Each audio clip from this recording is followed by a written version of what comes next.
Hello, I was going to take a couple of minutes here to review this particular locomotive. I just finished installing a ZImo MX696 series decoder into the locomotive. For the most part, the lighting is pretty basic, except for I use some advanced or some scripts for it, and I'm using the original incandescent lighting on this locomotive, or this Aristocraft U25b. The sound project is custom made in-house for the locomotive, and I've added some interesting scripts for it. To start off, you turn on the headlights with just F0, and that turns on your cab light as well. And then the sound starts with F8.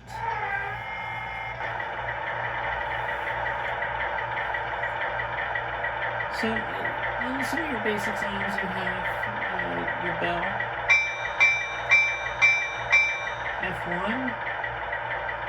Now, one of the scripts that I have in here plays different sound horns based on the direction, using the same function key. So, right now I have the locomotive set in forward. I'll go ahead and press F2, and then once I start moving the locomotive, blows the horn. Now, turn F2 off, wait till the locomotive stops.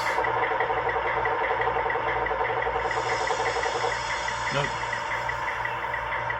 It just released the air from the brakes from stopping for a minute. So I'll reverse the direction of it. And then I'll press F2 again, and it gives a single blast horn for reverse.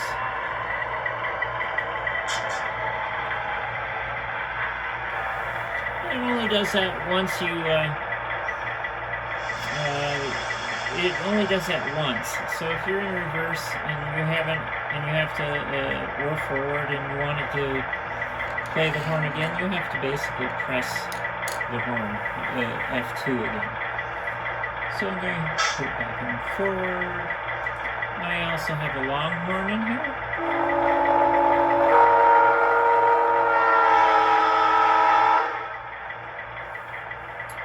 Then I have what's called shunting. So I have to press F4.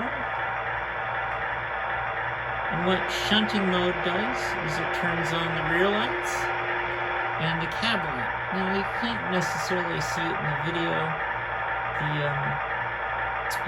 The cab light is normal operation. The cab light turns off with movement. Well, F4 disables that feature, so the cab light is always on. So the front headlight and the rear headlight are on. They're also dimmed. And then it removes the momentum control on the locomotive. Another script that's running with F4 is it disables the squeal from the brakes when it stops. So that's shunting. Now, with F5, it goes ahead and actually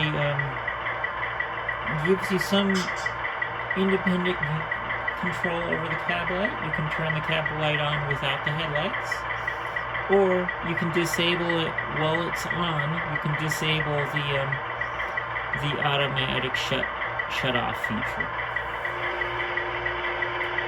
F6 turns on the smoke. This uses the original smoke fan. I did upgrade the heater on it.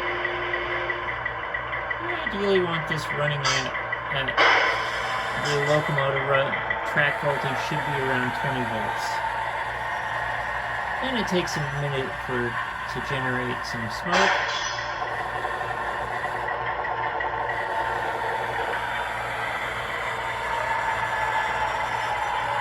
I'll leave it running. Hopefully it'll start generating it pretty quick here. Oh, there it goes. It's hard to see in this video. Let's see if I can...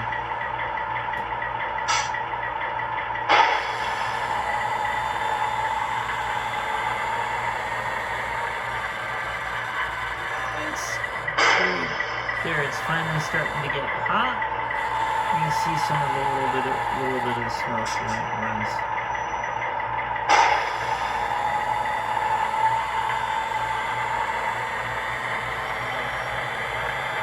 Move it over the dark section.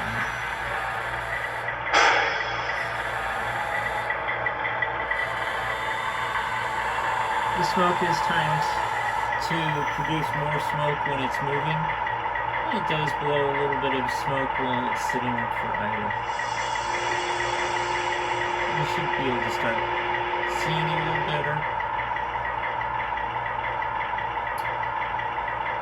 The other thing that I have going is another script. This deals with the curve squeal. And that is F7.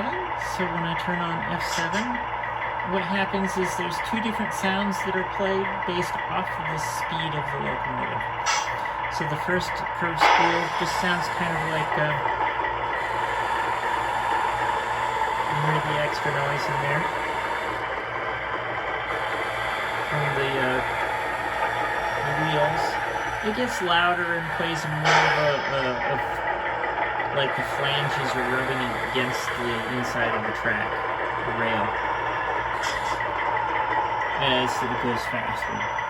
And that only plays with movement. F8 turns the sound on and off. F9 gives you a mute. And then F10 and 11 are volume control.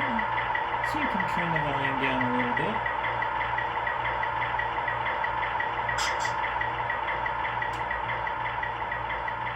A little easier to read. And as you see, it starts producing more smoke as it started heating up. F12 suppresses. Let's see if it'll do it for me. When I come to a stop, there's the brake squeal. F12 turns that brake squeal off. So when you come to a stop again, it doesn't play that squeal sound. F13 and 14. F13 is a lifter sound. That's that. And F14 is an air pump. And that's it.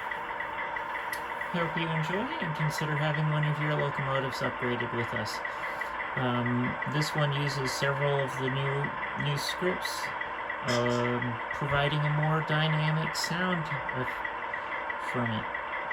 And again, it's an in-house customized sound project specific for the U25 series locomotives. Thanks for watching.